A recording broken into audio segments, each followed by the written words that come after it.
Circular motion. कभी देखा है जो हाईवेज वगैरह होते हैं वो थोड़े से ऐसे टिल्टेड होते हैं, मतलब साइड से? नहीं देखा तो ऑब्जर्व करना। जब भी टर्न आता है, जब भी टर्न आता है ना तो ऐसा होता है हाईवेज पे, नॉर्मल तो नहीं लेकिन जब टर्न आएगा। कैसा है अब्दू? कैसे भाई, किधर भाग लिया था? कौन था इसके पीछे? किसी ने तो धक्का दिया है, देखो किसी की तो साजिश है ये। कौन था तेरे पीछे? मैं क्या टांगों के पीछे से निकलने की कोशिश कर रहा था कि जल्दी निकल जाऊं भैया से पहले आगे। चलो कोई नहीं, देखो छोटी मोटी चोटें लगती रहती है। अरे ठीक है भाई। छुट्टी हो गई तेरी? नहीं हुई? अच्छा यहीं पे है। चलो कितना अच्छा बच्चा है, एक बार क्लैप कर दो भाई इसके लिए। ये बात, चलो ठीक है ठीक है। अरे फॉर्म में क्यों आ जाते हो तुम? अपनी दिखा देते हो ना, हर जगह नहीं बजाती होती है तालियां, कुछ जगह पे रुक जाना होता है। सुनो सुनो, सर्कुलर मोशन। अरे शांत शांत। सर्कुलर मोशन में क्या है, चीजें एक ही पॉइंट के अबाउट घूम रही होंगी गोल गोल, ठीक है? जैसे पंखा घूम रहा है ना? अभिवंत देखो, जिस झूले, अभिवंत का फेवरेट झूला है, जैसे इस पे होता है ना, बच्चे बिठा देते हैं, ये ऐसे गोल गोल घूमते रहते हैं। मेले वेले में देखा होगा ना, है ना? एक ये भी है, फेरिस व्हील राइड बोलते हैं इसमें। इसमें बैठा है अभिवंत? देखो सुनो, अरे तो वही सब, इन्हीं सब, अरे शांत हो जाओ भाई। तो यही सब सर्कुलर मोशन देखेंगे, ठीक है? सुनो, अरे इधर देख लो, बोर्ड पे बहुत इंपॉर्टेंट कॉन्सेप्ट कराने जा रहा हूं मैं, ठीक है? सुनो इधर, जैसे मान लो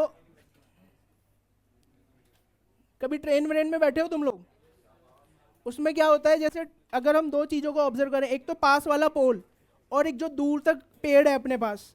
पास वाले पोल को अगर हम देखें तो वो क्या होता है, 2 मिनट में ही निकल जाता है ऐसे ही, बस इधर से इधर देखेंगे पोल गायब। लेकिन दूर का पेड़ जो होता है वो काफ़ी देर तक दिखता रहता है, और उसमें अपने को इतनी गर्दन भी नहीं घुमानी पड़ती, बस सीधा देखते रहो, पेड़ दिखता रहेगा जो दूर है। ऐसा क्यों हो रहा है, ठीक है? वही हम समझेंगे। सुनो भाई, देखो इधर देखो।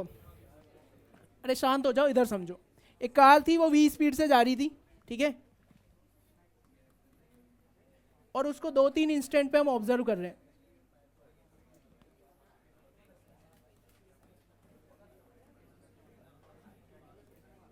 सुनो, अरे इधर देख लो, ये जा रही थी और 3 लोग इसको ऑब्जर्व कर रहे थे।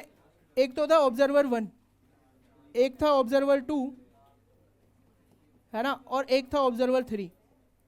अब शांत हो जाओ, अब सुन लो, यहाँ पर ध्यान से समझ लो। अब इन्होंने क्या किया, ये तीनों ऑब्जर्व कर रहे थे, क्या बताओ तीनों के लिए स्पीड सेम है या नहीं है?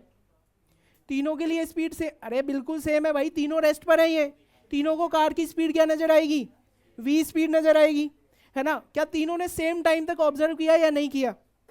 तीनों ने सेम टाइम तक ऑब्जर्व भी किया, लेकिन फिर तीनों के लिए क्या चीज अलग थी? देखो, सबसे ज्यादा गर्दन किसने घुमाई होगी इस कार को देखने के लिए? मतलब ऐसे देखेंगे ना, तो 1 वाले ने सबसे ज्यादा, 2 वाले ने थोड़ी कम, और 3 वाले ने तो सबसे ही कम उसके गर्दन का रोटेशन हुआ होगा। मतलब तीनों के लिए अगर हम देखें, इस कार का एंगुलर डिस्प्लेसमेंट अलग अलग है। मतलब ऐसा अगर हम इसको ओरिजिन मान लें और देखें कि कार का एंगुलर डिस्प्लेसमेंट कितना हुआ, तो इसके रेस्पेक्ट में कार θ1 एंगल रोटेट कर गई होगी। वाइल अगर हम 2 के लिए देखें तो इसके रेस्पेक्ट में कार θ2 एंगल, जो कि थोड़ा कम है θ1 के कंपैरिजन में। और कार 3 के लिए अगर हम, मतलब ऑब्जर्वर 3 के लिए देखें, तो इसने θ3, और θ3 कम होगा θ2 से भी। अरे आयुष इधर देख ले, तो यहाँ पर हमें क्या पता चला कि θ1 सबसे बड़ा है, फिर θ2, और फिर θ3, ठीक है? ये तीनों के लिए अलग अलग है। तो अब एक नया वेरिएबल आ गया अपने लिए, ठीक है? कि हमने देखा लीनियर वेरिएबल तो कुछ चेंज ही नहीं हुआ। लीनियर वेरिएबल क्या था? स्पीड, लीनियर स्पीड, वो चेंज ही नहीं हो रही थी, और टाइम भी सेम था। तो नया वेरिएबल आया जो कि अपना एंगुलर है ना? जैसे इसको बोलते हैं एंगुलर डिस्प्लेसमेंट। तो एंगल रोटेटेड बाय, मतलब तीनों लोगों की जो गर्दन थी उनका एंगल ऑफ रोटेशन अलग अलग था। फिर मैंने क्या किया, एंगुलर रोटेशन को, मतलब एंगुलर डिस्प्लेसमेंट को टाइम से डिवाइड कर दिया, θ1 by t, θ2 by t, θ3 by t. अब याद करो, एक होती थी अपने पास लीनियर स्पीड। लीनियर स्पीड को हमने कैसे डिफाइन किया था? Linear displacement upon time taken. अब आ गई है एंगुलर स्पीड। एंगुलर स्पीड को कैसे डिफाइन करेंगे? Angular displacement upon time taken. तो ये क्या बन चुकी है? एंगुलर डिस्प्लेसमेंट, है ना। तो ओमेगा 1 सबसे बड़ा होगा, ओमेगा 2 और ओमेगा 3। ओमेगा का मतलब कि मतलब कितनी जल्दी एंगल चेंज हो जा रहा है। जैसे इसके लिए देखोगे तो इसकी गर्दन अचानक से पूरी घूम गई होगी, इसकी गर्दन धीरे धीरे इसने घुमाई होगी, और इसकी गर्दन बहुत ही धीरे उसने घुमाई होगी, बिल्कुल स्लो रोटेशन। तो देख लो तीनों ही केस में गर्दन की रोटेशन की स्पीड अलग अलग है, वही क्या है? एंगुलर स्पीड है, ठीक है। तो जब angle rotated by any object वो चेंज होगा इन टाइम टी, तो अपने को क्या देखने को मिलेगी? Angular velocity. और जब एक्स कोऑर्डिनेट, वाई कोऑर्डिनेट या जेड कोऑर्डिनेट चेंज होता है with respect to time T, तब हमें कौन सी स्पीड देखने को मिलती है? लीनियर स्पीड देखने को मिलती है। और जब थीटा चेंज होता है टाइम के साथ तो एंगुलर स्पीड देखने को मिलती है। तो एंगुलर स्पीड तुम लोगों को क्लियर हुई, ठीक है। इसीलिए क्या होता है ना, जब थिएटर वगैरह में जाते हैं तो बेस्ट सीट जो होती है मूवी देखने के लिए वो होती है पीछे का, अगर हम बैठे, ठीक है। क्योंकि अगर आगे बैठोगे तो तुम्हें गर्दन बहुत ज़्यादा रोटेट करनी पड़ेगी, अगर एक सीन से दूसरे सीन की तरफ देखना है। लेकिन पीछे बैठोगे तो बहुत ही कम गर्दन रोटेट करनी पड़ेगी, ठीक है। तो मूवी देखने के लिए बैक वाली सीट जो है वो सबसे बेस्ट है, मतलब, है ना। अब देखो कुछ लोगों का रीज़न अलग होता है बैक कॉर्नर सीट लेने का, बट फिजिक्स के अकॉर्डिंग देखें, फिजिक्स के अकॉर्डिंग अमाउंट ऑफ गर्दन रोटेशन ही है ना, जो मैटर कर रही है। तो सबसे बेस्ट वही होता है। वैसे मिडल वाली सीट बोलते हैं, पीछे से जो भी मिडल वाली सीट है, पीछे वाली रो में। तो ये हो गया, है ना। अब इसमें क्या है, ये डायग्राम बना लो और वो चीज़ें नोट कर लो, फिर मैं तुम्हें पॉइंट्स लिखवाता हूँ। सर्कुलर मोशन टॉपिक, चैप्टर का नाम, और ये सारी चीज़ें नोट करो। देखो अब here we can see that, पहले लिख लो फिर बनाते रहना diagram. Here we can see that the linear displacement of the car, here we can see that the linear displacement of the car is same for the linear displacement of the car is same for observer 1, 2 and 3. Here we can see that the linear displacement of the car is same for observer 1, 2 and 3, but the difference is the amount of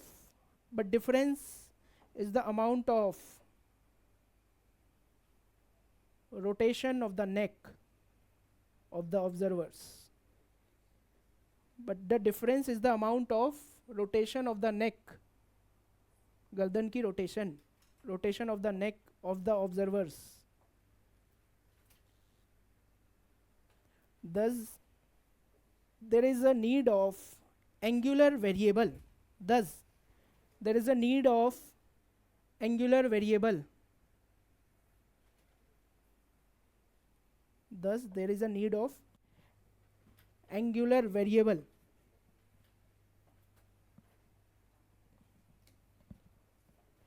और वही सब हम define करेंगे नए angular variables, angular displacement, angular velocity, angular acceleration.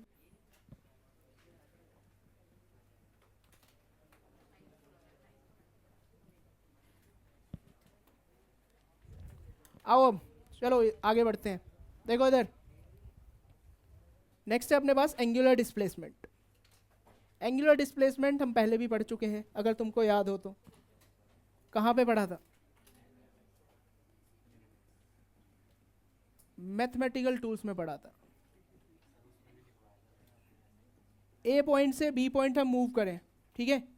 ए point से B point move करें और ये जो सर्कल था इसका रेडियस था आर, और ए से बी तक का जो डिस्टेंस था वो था एल, और यहाँ पे ये एंगल था थीटा, ठीक है। तो इसका एंगुलर डिस्प्लेसमेंट क्या होगा? As the particle moves from A to B, क्या हो जाएगा? थीटा हो जाएगा, ठीक है। तो एंगुलर डिस्प्लेसमेंट अगर हम बात करें, एंगुलर डिस्प्लेसमेंट कुछ भी नहीं है, वो angle rotated by the particle ही है। तो एंगुलर डिस्प्लेसमेंट होगा थीटा, और थीटा अपने पास क्या होता है? Arc upon radius. तो यहाँ पर एंगुलर डिस्प्लेसमेंट कितना हो जाएगा? आर क्या है अपने पास? एल। तो theta is L by R. ये हो गया। यूनिट क्या हो जाएगी इसकी? Unit of angular displacement, radian degree radian हो जाएगी, डिग्री हो जाएगी, या फिर रिवॉल्यूशन, नंबर ऑफ रिवॉल्यूशन बोल सकते हैं, नंबर ऑफ रिवॉल्यूशन या नंबर ऑफ रोटेशन, ये सब एंगुलर डिस्प्लेसमेंट है। ठीक है, सुनो अब इधर, हमने देखा था डिग्री और रेडियन में क्या था, रिलेशन क्या था, 180 डिग्री किसके बराबर था, पाई रेडियन के बराबर था। और एक रेडियन अपने पास कितना होता था, कितना होता था, अबे 180 बाय पाई होता था, 180 बाय पाई डिग्री, या फिर इसको कितना हो जाता था ये 57.3 डिग्री। और एक डिग्री में कितने रेडियन होते थे, 1 degree is equal to pi by 180 radian. ठीक है, अब एक यूनिट आएगी रिवॉल्यूशन या रोटेशन। एक रिवॉल्यूशन मतलब एक चक्कर, एक रिवॉल्यूशन में पार्टिकल कितना एंगल घूम जाएगा, रेडियन में बात करूं तो 2 पाई, तो 1 revolution is equal to 2 pi radian, या 1 रोटेशन भी बोला जा सकता है, 1 रोटेशन भी 2 पाई रेडियन ही है। ठीक है, तो ये इसकी यूनिट्स हो गई, नोट करो। अब एक क्वेश्चन है, क्या एंगुलर डिस्प्लेसमेंट फ्रेम पे डिपेंड करेगा या नहीं, एंगुलर डिस्प्लेसमेंट फ्रेम पे डिपेंड करेगा या नहीं, करेगा तो कैसे करेगा ये भी बताओ। एंगुलर डिस्प्लेसमेंट फ्रेम पे डिपेंड,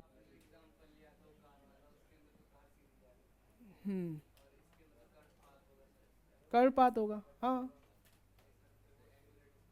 क्यों एंगुलर अबे यहाँ से यहाँ पार्टिकल चला गया, यहाँ तो लीनियर डिस्प्लेसमेंट भी हुआ है, मतलब लीनियर डिस्प्लेसमेंट तो खैर वहाँ भी था, बस वही है कि किसी सेंटर के रेस्पेक्ट में, देखो अब हमें लग रहा है कि इस सेंटर के रेस्पेक्ट में सर्कुलर मोशन है, बट हो सकता है कि ऑब्जेक्ट किसी के रेस्पेक्ट में लीनियर मोशन कर रही हो और किसी दूसरे ऑब्जर्वर के रेस्पेक्ट में वो सर्कुलर मोशन कर रही हो, ये चीज़ें भी हम देखेंगे। तो सर्कुलर मोशन तो है ओरिजिन के रेस्पेक्ट में, ओरिजिन पे देखेगा तो क्या नजर आएगा तेरे को, कि तेरे को गर्दन घुमानी पड़ेगी या नहीं इसको देखने के लिए, तो मतलब एंगुलर डिस्प्लेसमेंट हो रहा है उसका। अगर एंगुलर मतलब गर्दन नहीं घुमानी पड़ रही तो सर्कुलर मोशन नहीं हो रहा, एंगुलर डिस्प्लेसमेंट नहीं हो रहा, ऐसे समझ लो चीज़ों को।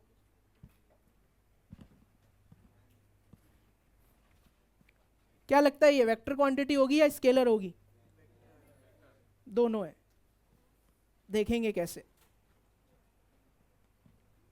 फ्रेम डिपेंडेंट है या नहीं है एंगुलर डिस्प्लेसमेंट, फ्रेम डिपेंडेंट होता है। कैसे, देखो जैसे यहाँ पर तो मान लो ए से बी गया ऐसे, अब कोई और ऑब्जर्व कर रहा है, कोई और ऑब्जर्व कर रहा है इसको, अब मतलब सेंटर यही हो गया। एक बार ऑब्जर्व कहाँ से कर रहे थे हम, बिल्कुल सेंटर पे बैठ के ऑब्जर्व कर रहे थे, तो हमने बोला एंगुलर डिस्प्लेसमेंट इसका थीटा होगा। अब अगर इसका एंगुलर डिस्प्लेसमेंट चेक करें तो इसके रेस्पेक्ट में कि इनिशियली भाई यहाँ था और फाइनली वो फिर इधर नज़र आ रहा है अपने को, तो वो इतना एंगल रोटेट करा है इसके रेस्पेक्ट में, ये जो छोटा सा एंगल यहाँ पे बन रहा है थीटा डैश। तो देखो वो तो ए से बी गया है, लेकिन एंगुलर डिस्प्लेसमेंट दोनों के लिए अलग अलग, तो angular displacement is frame dependent. देखो angular displacement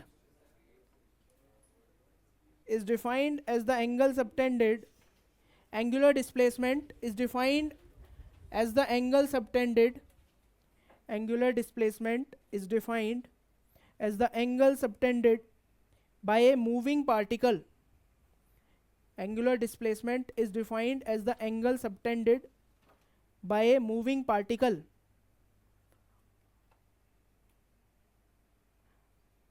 angle subtended by a moving particle at a fixed point,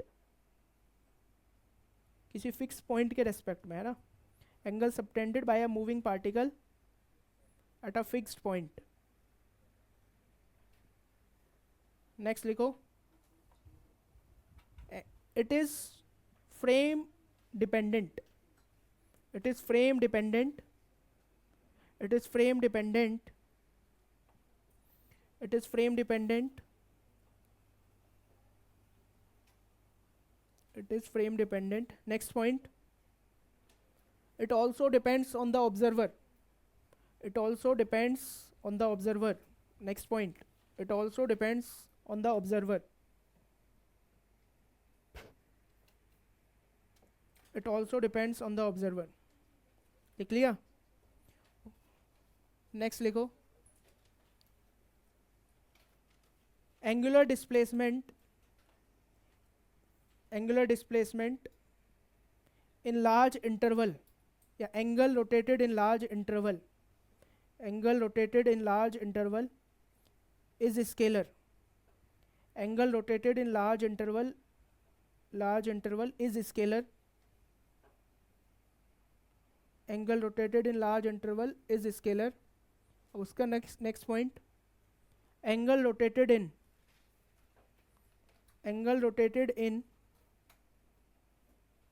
small interval, angle rotated in small interval, angle rotated in small interval, or differential angular displacement, or differential angular displacement, angle rotated in small interval or differential angular displacement is vector quantity, is vector quantity, is vector quantity, and its direction is given by, and its direction is given by right hand rule, right hand thumb rule, and its direction is given by right hand thumb rule। इसकी direction हम right hand thumb rule से देंगे। कोई particle है, उसने 7 whole 3/4 rotation clockwise and 3 whole 1/4 rotation anti clockwise. You have to find out the net angular displacement और direction भी।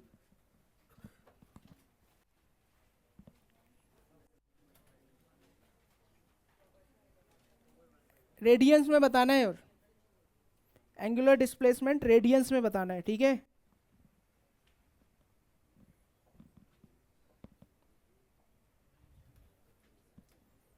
Angular displacement in radiance with the direction, clockwise घूमा या anti clockwise घूमा।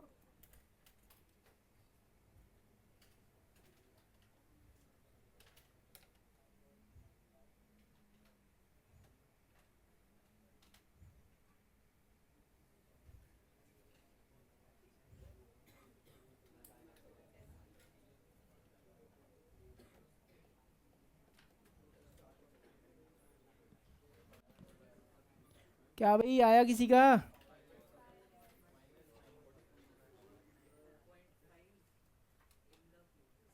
फोर 4.5 क्या?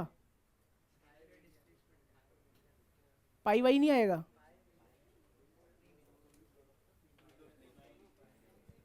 क्या रहा है भाई मोदी जी? 9 पाई क्लॉकवाइज, -9 पाई डायरेक्शन क्या है? -9 पाई क्या? -9 पाई क्लॉकवाइज, मतलब इसका हो गया 9 पाई एंटी क्लॉकवाइज।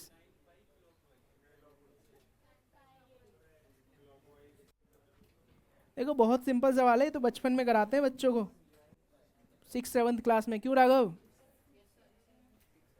देखो क्लॉकवाइज अगर देखें तो 28 और 31/4 रोटेशन कैसे करी है इसने? क्लॉकवाइज।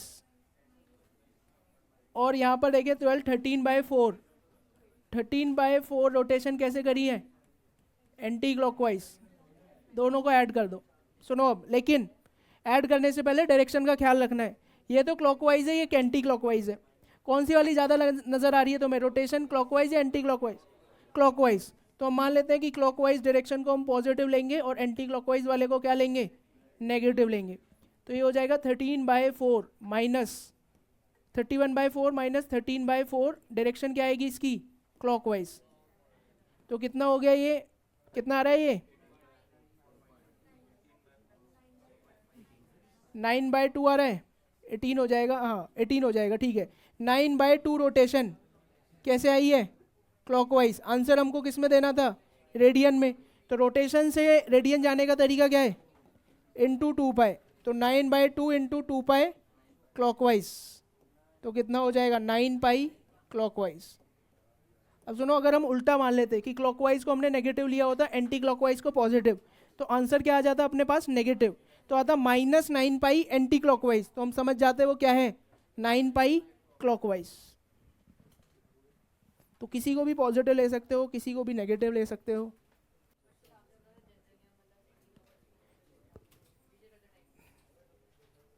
किसी को भी ले सकते हैं, ऐसा कोई रूल नहीं है फिक्स।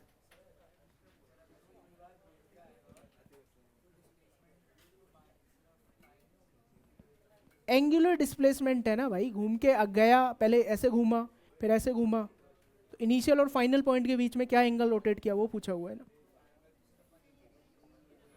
कैसी बातें कर रहा है तू? ये वो नहीं है, वेक्टर क्वांटिटी नहीं है, समझा? ये एक स्केलर क्वांटिटी है। तो बस डिफरेंस, स्केलर्स की तरह इनके साथ काम कर सकते हैं, इससे ज़्यादा कुछ नहीं होगा।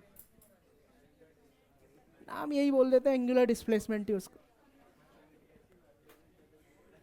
नेक्स्ट है अपने पास एंगुलर वेलोसिटी। अरे एंगुलर वेलोसिटी ध्यान से समझो इधर। लीनियर वेलोसिटी क्या होती थी? अबे अभी तक बता तो रहा था, एक्सियल वेक्टर जिसकी एक एक्सिस फिक्स हो, यहाँ पर ऐसे हमेशा वो इसी के अबाउट रोटेट कर रहा है, तो ये एक्सियल वेक्टर है। जो भी पूछ रहा हो। ओमेगा एवरेज, जैसे हम एवरेज वेलोसिटी क्या लिखते थे? अरे एवरेज वेलोसिटी क्या लिखते थे? चेंज इन पोजीशन अपॉन जो भी चेंज इन टाइम है या टाइम टेकन। तो ये क्या होगा? कैसे लिख सकते हैं? टोटल एंगल रोटेटेड, ऐसे लिख सकते हैं हम इसको, टोटल एंगल रोटेटेड अपॉन क्या हो जाएगा? टाइम टेकन, है ना? ये हो जाएगा ओमेगा एवरेज। या फिर हम कैसे लिख सकते हैं ओमेगा एवरेज को? ओमेगा एवरेज अपने पास होगा डेल्टा थीटा अपॉन में डेल्टा टी, जिसको हम लिख सकते हैं theta final minus theta initial over T final minus T initial.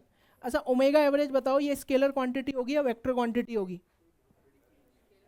ये स्केलर ही होगी, मतलब मोस्ट, ऐसा ज़रूरी नहीं है कि हमेशा स्केलर ही हो, वैसे स्केलर ही। बस क्या है कि अगर देखो टाइम इंटरवल बहुत छोटा होगा तो डेल्टा टी भी उस टाइम पे क्या बन जाएगा? डी टी, और डेल्टा थीटा क्या बन जाएगा? D theta. तब तो इंस्टेंटेनियस ही बन जाएगी। तो इट मीन्स जो ओमेगा इंस्टेंटेनियस है ये एक वेक्टर क्वांटिटी है।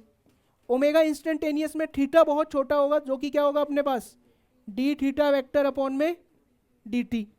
ठीक है, तो ये हो गया अपने पास ओमेगा एवरेज, और ये भी ओमेगा एवरेज ही है, और ये ओमेगा इंस्टेंटेनियस है ना। जैसे देखो ओमेगा इंस्टेंटेनियस यहाँ से मैं लिखूँ, अगर ऐसे स्केलर फॉर्म में लिखूँ तो this is D theta upon में डी टी। डिफ्रेंशिएशन हमें ग्राफ में क्या देता है? स्लोप ऑफ टेंजेंट, मतलब थीटा वर्सेस टी ग्राफ में अगर मैं टेंजेंट का स्लोप देखूं तो वो मेरे को क्या दे देगा उस पॉइंट पे? Omega instantaneous. So omega instantaneous is slope of tangent of theta versus T graph ना। यहाँ पे अगर इस तरह से हमें यहाँ थीटा दे रखा है और ये टी दे रखा है, और इसका ये कुछ ग्राफ है जैसे, तो अगर हम इस पॉइंट पे टेंजेंट बना देंगे तो इस टेंजेंट का स्लोप जो होगा टेन थीटा की जो वैल्यू होगी, टेन थीटा की वैल्यू हमें क्या दे देगा? ओमेगा इंस्टेंटेनियस दे देगा इस पॉइंट पे। और दूसरा अगर हम देखें, क्या हम ऐसे लिख सकते हैं D theta is equals to omega D T? लिख सकते हैं या नहीं? जब भी ऐसी फॉर्म दिखती है तो हम क्या करते हैं? Integration is equals to omega into D T का भी इंटीग्रेशन। तो ये अपने पास क्या आ जाएगा? डेल्टा थीटा का इंटीग्रेशन डी थीटा का integration delta theta is equals to omega D T. तो मतलब, और इंटीग्रेशन हमें क्या देता है ग्राफ में? एरिया। तो मतलब angular displacement is equals to area under omega T graph.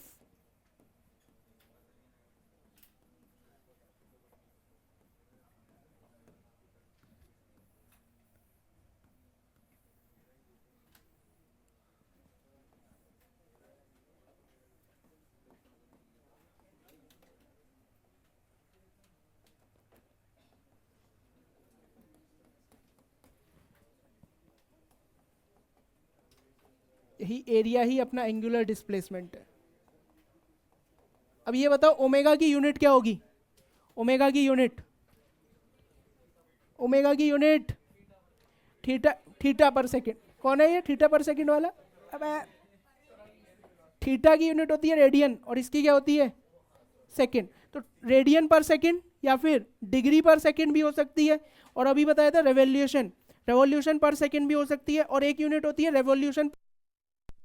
गाड़ी के स्पीडोमीटर पे तुमने देखा होगा, उसमें लिखा होता है ना आरपीएम, वही वाला आरपीएम। आरपीएम मतलब रिवॉल्यूशन पर मिनट, कि अपना जो टायर है वो 1 मिनट में कितनी बार रोटेट कर जाएगा।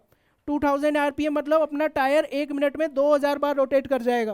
बात समझ में आ रही है सबको?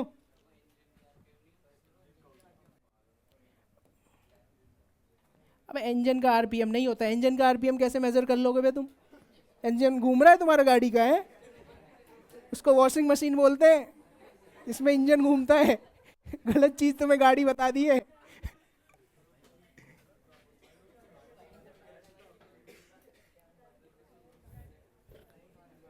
सुनो, अरे शांत शांत। एंगुलर डिस्प्लेसमेंट ये हो गया अपने पास। Next next next,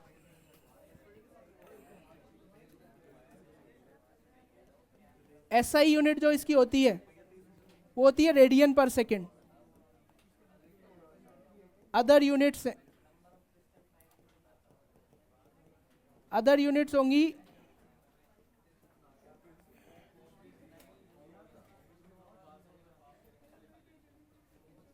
degree per second,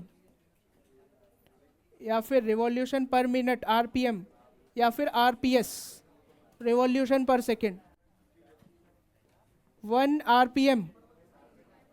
RPM का मतलब है, अरे सुन लो भाई, इधर देख लो, बहुत इंपॉर्टेंट कन्वर्जन है ये। 1 आरपीएम मतलब एक रिवॉल्यूशन 1 मिनट में। तो एक रिवॉल्यूशन का मतलब कितना होता है? 2 pi radian. RPM to radian per second convert कर रहे हैं, और 1 मिनट का मतलब 60 सेकेंड। तो मतलब ये हो जाएगा 2 pi by 60। 1 RPM is 2 pi by 60 radian per second, या फिर तुम बोल सकते हो pi by 30 radian per second. ऐसी आरपीएस आ जाए 1 आरपीएस, इसका मतलब क्या हुआ? एक रिवॉल्यूशन कितने टाइम में? 1 सेकेंड में। एक रिवॉल्यूशन मतलब 2 पाई रेडियन पर सेकेंड। तो एक आरपीएस में 2 पाई रेडियन पर सेकेंड होते हैं, एक आरपीएम में pi by 30 radian per second होते हैं। और यहाँ पर भी जैसे ये तो चलो स्केलर है, इसकी अगर हम बात करें तो ये एक वेक्टर है, और ये भी ओमेगा जो है वो एक्सियल वेक्टर होगी। Axial vector it means omega की जो डायरेक्शन है वो सेम वैसे ही होगी जैसे एंगुलर डिस्प्लेसमेंट की हमने डायरेक्शन फाइंड करी थी। लिखो इसमें एक दो पॉइंट लिख लो। Its direction its direction is same as the direction of change in angular displacement. Its direction is same as the direction of its direction is same as the direction of its direction is same as the direction of change in angular displacement, या फिर position, change in angular position slash displacement कर लेना। its direction is same as the direction of change in angular displacement or angular position.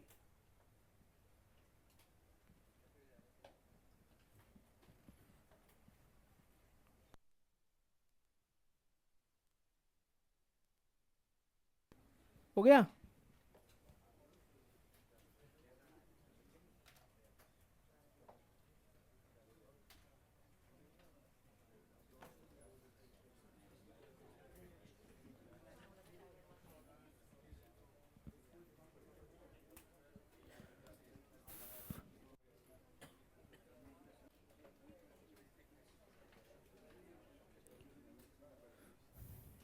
हो गया भाई? ये note कर लिया सबने?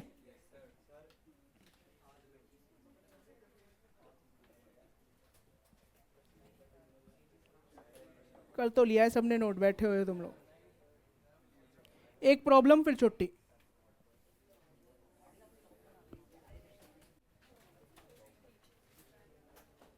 नोट कर लो, चलो होमवर्क है ये भी।